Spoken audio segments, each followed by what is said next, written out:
Welcome to Sex with Rebecca, a show geared towards relationships and sexuality that will help you enjoy your relationships more than you ever thought possible. Send us your difficult questions and we'll bring you expert answers unlike anywhere else. Whether you're looking for more passion or connection, kink or better self-expression, we got you covered. I'd like to begin by answering an email that we received.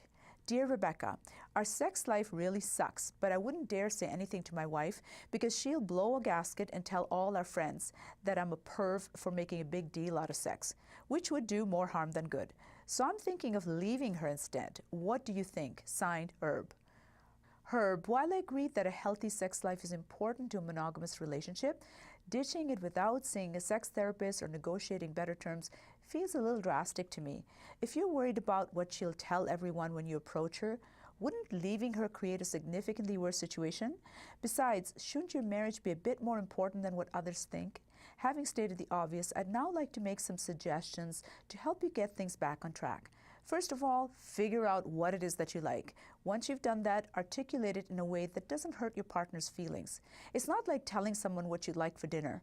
You can even create a sexual contract of sorts where you both create sexual wish lists that include what you like and don't like, what you want more or less of, what you'd like to try out, how often, and so on. It can even be done like a multiple choice thing, so the onus is off each party, making it easier to open up. Things like wet sensual kisses versus dry pecks, daily sex versus twice a week sex, evening sex versus morning sex, light bondage versus hardcore kink, and so on. You could also check out the yes, no, maybe sexual list online if you're stuck for suggestions. The point I'm trying to make is if you don't lay it out there and ask for it, it won't just happen miraculously.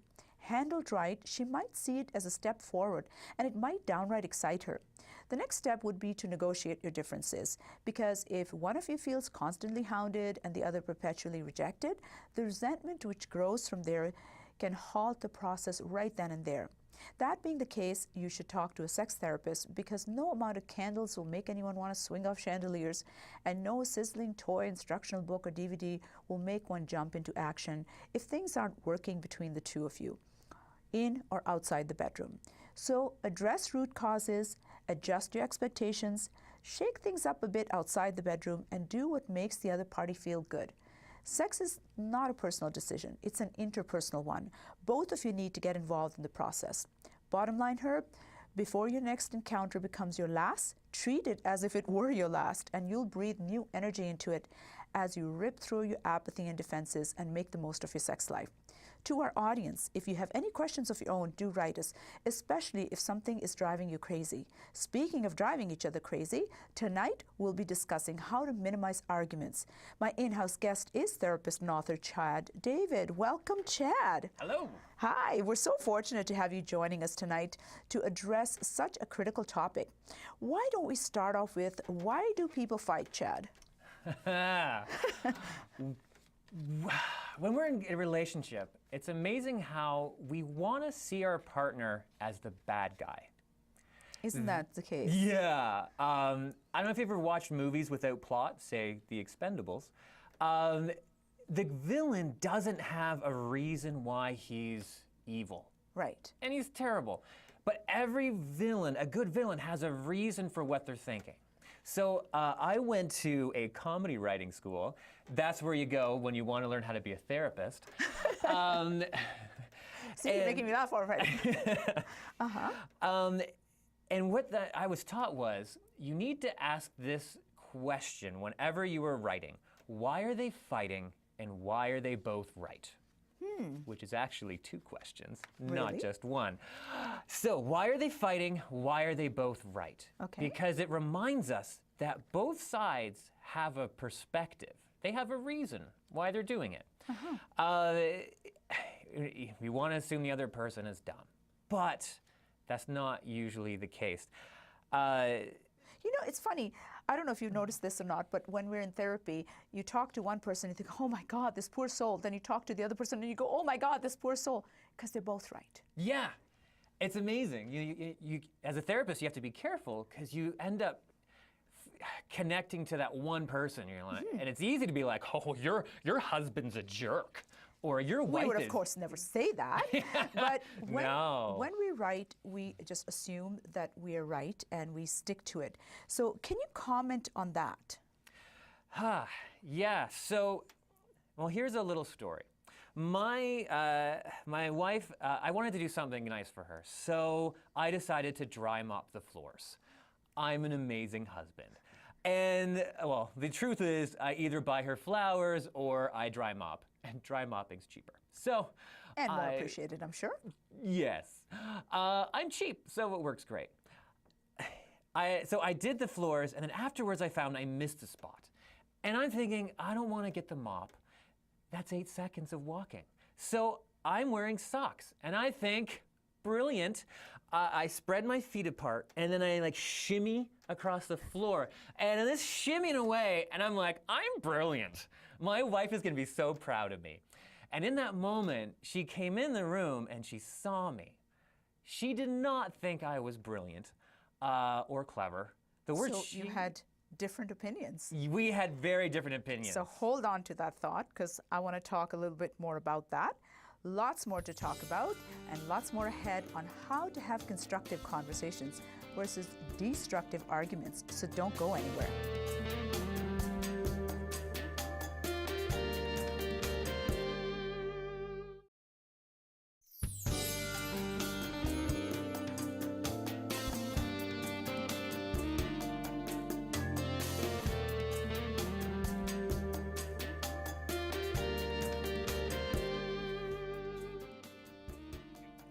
Welcome back to Sex with Rebecca, geared towards making your relationships more robust than you ever thought possible.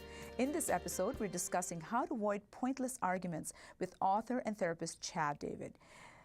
Chad, you wanted to finish your story. Why don't you finish that story? And then I know I want to jump into something really exciting that you have to share with us. Sure. So my wife thought I was an idiot.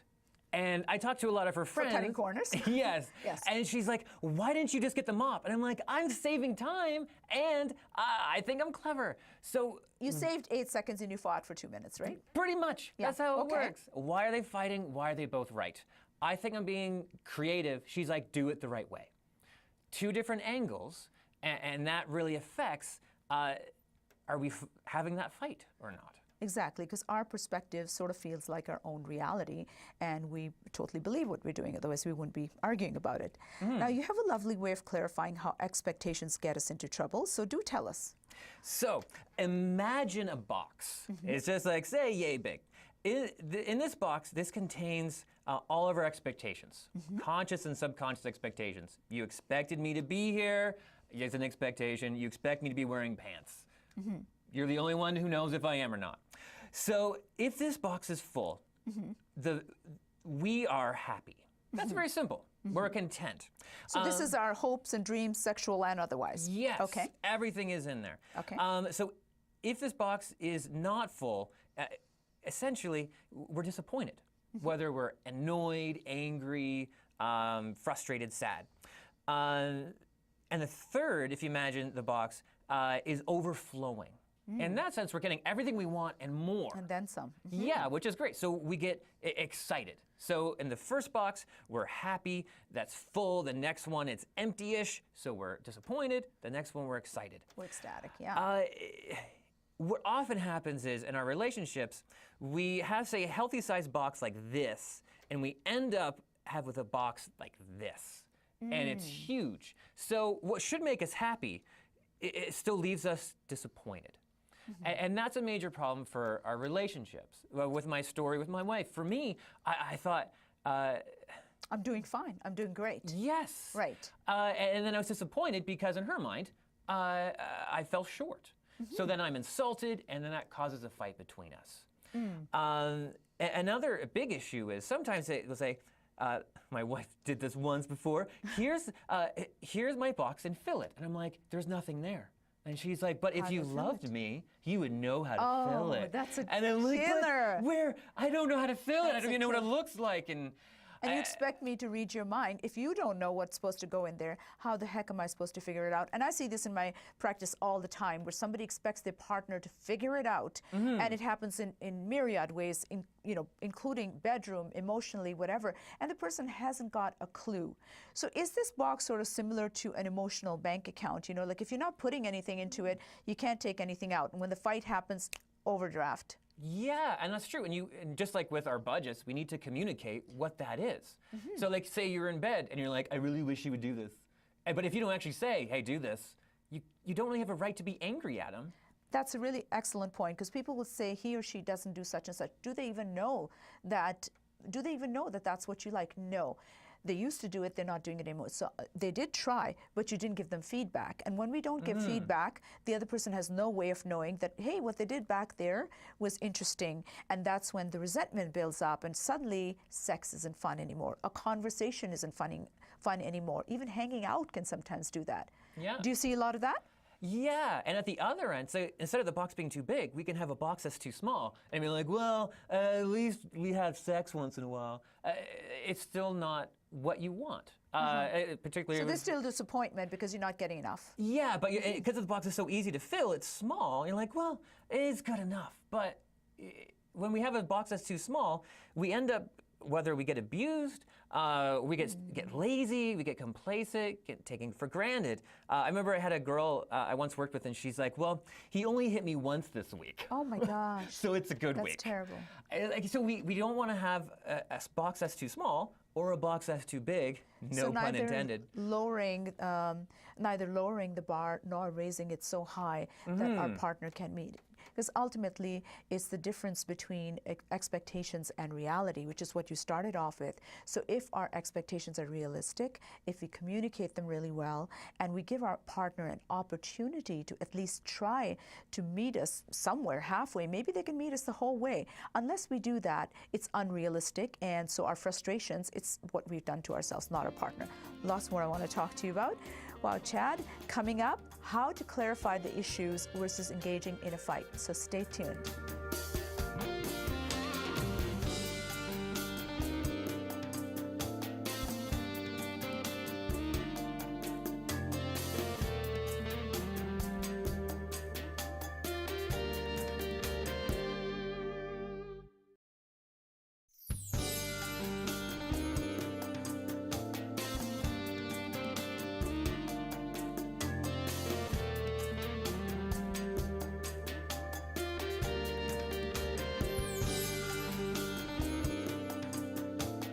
Welcome back to Sex with Rebecca, a show where we bring you expert advice on important matters to help your relationships be more intimate, exciting, and emotionally fulfilling.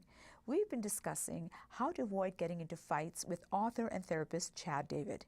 Now, Chad, you have two magic words that you use with your wife to avoid fighting. What are they? How does it work? Well, my wife and I were experts at fighting. You think, as a therapist, I should be great at it. It's just two words: to clarify. And then you offer two options. Okay. So, for instance, I think I'm funny, and I would say a joke, and my wife would get offended. And then I'm like, why are you offended? I'm funny. And then I start, get nitpicking with her, which makes her angrier because I've already offended her. And men use humor a lot of the time to make a point when they're uncomfortable, and women think that's not funny. You're dismissing it. You're not validating. For women, the validation is really important, as it is for men. But if you don't validate, nothing else can come before that. Yeah, a bonus point. Men share their feelings with jokes. Women like to share their feelings by sharing their feelings. Right. And that gets us in trouble. So I can screw that up. And so my wife now says, to clarify, are you trying to be funny, or are you trying to hurt me? So then I simply say, I'm trying to be funny. And then she can say, well, it wasn't very funny. I apologize, done. So you stick with the issue, and she doesn't feel minimized in any way. That is so brilliant. Just yesterday, I said to my husband, do you do that to irritate me? And he was horrified, because he doesn't. It just sort of happens. And quite often, we're not a villain, but we want to think the worst of our partner. Because if they're making the mistake, then we're not. We're in the right. Yeah, we're innocent. Yes. And the one time I was in a 2-hour drive, my wife fell asleep. She woke up to me being irritated. I was in traffic. That's what happens. So she got angry at me. what we discovered later was she was angry at me because she thought I was angry at her. So then now It's the mirror effect that we see it and we think, why are you mad at me? What did I do wrong? I know I didn't do wrong, so this must be you. Yeah, a lot of women want to blame themselves. And it's to we do that very well, most of us. To clarify, are you angry at me or the situation? Had she simply said that, I'm like, it's traffic. She's like, yeah, traffic sucks. Yeah. Then we bond. You could stick to that. Now, speaking of that, you know, some of the common things that we tell our clients is stick to one topic at a time. Don't assassinate the character. Don't bring absolutely everything into it. And I even tell people that when your voices escalate, you get flooded. So your body, you know, heart is racing, your face is getting flushed. This means you're getting ready for fight or flight, neither which is good for the relationship. So I say, try to whisper. You can say a lot of nasty stuff when you're using whispers, but at least we don't flood, and it kind of contains it. But also, we should never make it about the content, what Sue Johnson calls the content tube. We get stuck in the content tube, but it's never about that. It's about the underlying issues. So real quick, can you give us a couple of issues that it's usually about, those underlying issues? I know one is feeling that we're not important enough. Yeah, I find a couple of the big ones are, I don't feel loved right now, so I need to attack you. I don't feel respected. I don't feel appreciated. I don't feel understood. And quite often, we get defensive when we don't feel these things. And even though what we want is to be loved and understood, we start yelling.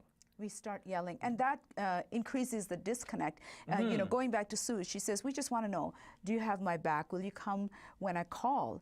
Do I matter to you? Am I important to you? Do you care for me? All those questions, that's what's hidden under the content. And when those things don't get answered, our partner has no clue that that's what we're fighting about, and they might fight about the content. But when we feel misunderstood, you're right, we go into fight mode because we feel that this is, if you're not listening to me, I will make you listen.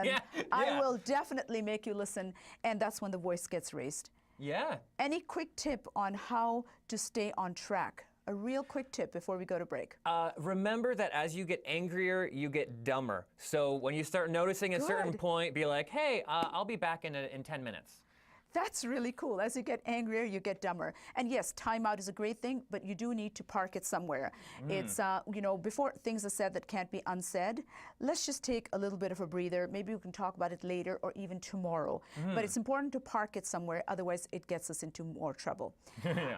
Lots of great stuff you've shared, and coming up, we're going to be talking about a book that you've written on emotional sex. Can't wait for that. Don't go anywhere. We'll be right back.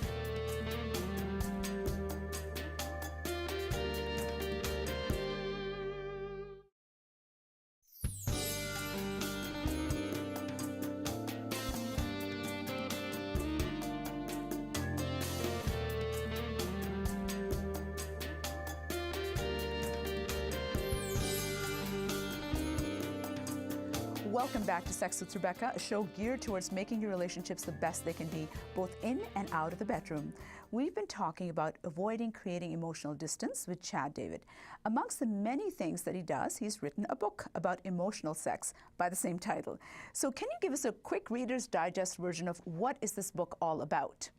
Emotional sex is a nice way of saying emotional connection. It's not actually dirty.